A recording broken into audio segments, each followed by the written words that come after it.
Ocupação é uma necessidade social. Nós estamos num estado criminoso, que sabota a educação, sabota a saúde, dominado por empresas, tem uma estrutura escravagista mantida. Na minha opinião, a gente nunca viveu numa democracia, isso aqui nunca foi uma democracia. A república foi proclamada pelos banqueiros, que tinham vontade de ocupar o lugar da nobreza e ter aqueles luxos e privilégios, mas que não conseguiam porque não tinham sangue azul. Então eles armaram a proclamação da república para ocupar o espaço dos nobres e tiveram cuidado de manter a mesma estrutura. Então é preciso manter a ignorância da massa. Eu vejo a sociedade como uma casa, que o alicerce é a massa, ignorante, desinformada e por isso mesmo imóvel, para manter a estrutura social. Os tijolos são as classes médias, não tem uma classe média. Tem a classe média que toca a pobreza, a seguinte, até a classe média alta que toca o telhado, que é a elite. E a elite também está pressionada, porque existe a cumieira, é na cumieira que está o poder da sociedade. Não nessa gerência, governo para mim é gerência, não é governo. Eu não reconhecia o PT como governo. Era um capataz mais camarada, que jogava uns colchonetes pro povo, deixava cair umas migalhas. Só que eles não estavam preparados ou não tinham consciência do que as pessoas que não têm nada são capazes de fazer com migalhas.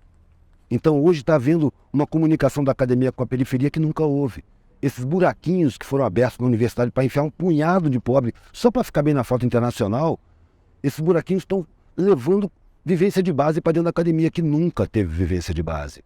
E ao mesmo tempo está levando conhecimento acadêmico para a periferia. Porque ao contrário do que se pensava, o periférico que chega na academia, ele não quer esquecer a periferia. Ele tem um vínculo afetivo muito grande, que os de cima não sabem como é. Eles têm condição de viver isoladamente, cumprimentar o vizinho, bom dia, como vai, à distância. O periférico ele convive parede de meia. Ele sabe o problema pessoal do vizinho. O vizinho está com fome, ele divide a comida dele. Então isso cria um vínculo que os de cima não percebem. O cara da academia, ele quer levar o conhecimento para a rapaziada dele. Isso está criando focos embrionários que ao longo do tempo vão se multiplicando, vão contaminando, vão gerando consciência. Agora não é uma coisa que vai acontecer numa geração, é uma coisa de muitas gerações. A sociedade levou milênios para chegar nesse ponto aqui. As pessoas que querem mudar o mundo, invariavelmente desistem. Porque elas querem mudar o mundo para si, eu quero ver um mundo justo. Eu sei que eu não vou ver o mundo justo, mas se eu não viver na função de buscar um mundo menos injusto, minha vida não tem sentido. Só que a parada é essa, tem que ocupar tudo. Tem que ocupar todos os espaços, porque todos os espaços estão negados para a maioria. E é a maioria que banca. Se você prestar atenção na sociedade, é a parte de baixo que faz tudo. Quem é que planta tudo que se come? É mão pobre. Quem é que costura todas as roupas que se veste, de marca ou não? Mão pobre. Quem é que bota a calçada? Quem é que bota os tijolos um em cima do outro? Quem permite que a universidade funcione? É tudo pobre. Quem recolhe o lixo? Quem cata os feridos e leva para o hospital? Quem recebe no hospital? Tudo pobre. Então os pobres são a base da sociedade. Quem é que liga as máquinas? São os pobres. Aí você pega o sistema tributário. Quem é que financia o Estado? A massa tributária sai do consumo. Então o pobre financia o Estado. Os pobres eles constroem, eles botam para funcionar, eles mantêm, reparam, eles sustentam o Estado. E no entanto são enganados, são inferiorizados, são sabotados, têm seus direitos humanos negados, seus direitos fundamentais, sabe? Então, são colocados em uso, como se fossem animais. É ali que precisa tomar consciência, porque é ali que está a força da sociedade. Só que está inconsciente. Para isso se nega a instrução, se nega a educação, como num sistema escravagista. O escravo não pode saber ler, não pode ter instrução, porque senão ele se esclarece e se revolta. É isso que acontece, na minha visão. A parte mais importante da comunicação é o receptor. Então não adianta eu chegar lá e falar em paradigma.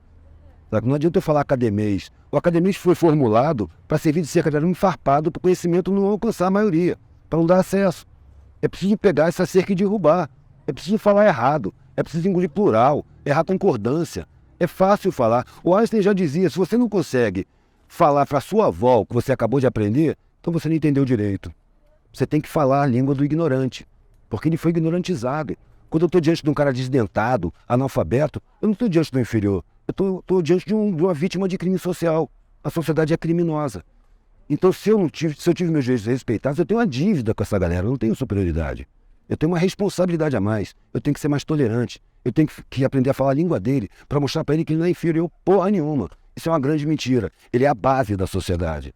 É o mais forte de todos. Porque o patrão, se ele perder os empregados, arrisca ele não saber fritar um ovo. Quem faz tudo são os empregados. Quem trabalha com dificuldade se fortalece, supera dificuldades. Quem tem muita facilidade não supera dificuldade, precisa de alguém para superar para ele. Por isso a dependência dos de cima dos de baixo. Eles dependem dos de baixo. E aí, tem que inferiorizar, para os de baixo não ter consciência. Eu fico pensando assim, que moral tem um cara que paga uma pessoa uma grana que ele jamais aceitaria para fazer o que essa pessoa vai fazer? E, no entanto, isso é lugar comum. O empresário fala, eu dou um emprego. Dá emprego cacete, você explora as pessoas, paga o mínimo, corta direito trabalhista, ainda olha para os caras com desprezo. Isso é desumano. Sabe, a culpa da sociedade não tem humanidade. A humanidade está na periferia, que divide o último pão. Sem pensar, amanhã a gente vê como é que fica. Você não vai ficar sem comer não, toma aqui. É isso que é bonito. Eu nasci na elite. Eu fui encontrar a parte mais linda da humanidade na periferia, pedindo comida, dormindo no chão.